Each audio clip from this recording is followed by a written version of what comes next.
The community of Caney, Kansas is still facing a severe water shortage. In the last 2 months, the city has been in stage 3 emergency, representing the most critical level on the severity scale. KOAM's Fernanda Silva has an update on the story.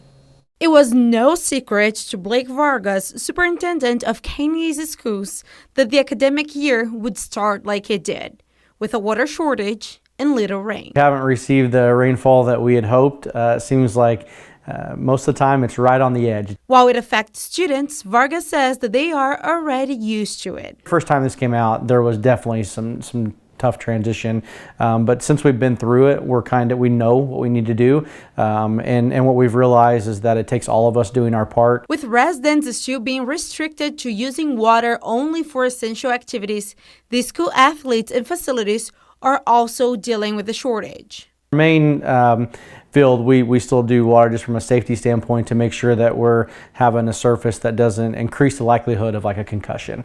But again, all of our auxiliary, the practice, all those, there's no watering taking place on that. The school facilities are not the only places not receiving enough water in Caney. Car washes, pools, and other non-essential activities remain closed. The city's plan was to treat the pool water and send it to the water reservoir for use by residents. But they didn't proceed with the idea because of a Kansas Department of Health and Environment recommendation. That was chlorinated water that, we'd have to dechlorinate it and then probably treat it, run it through the treatment plant again. It would have taken some 40 truckloads to haul that.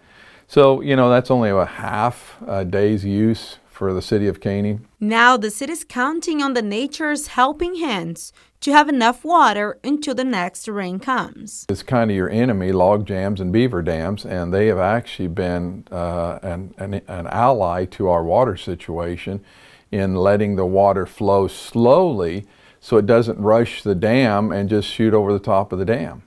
And then it drops the level, and then as we draw it down, there's nothing behind it. So it's really worked in quite a way nicely for our benefit. In Caney, Fernanda Silva, KOAM News.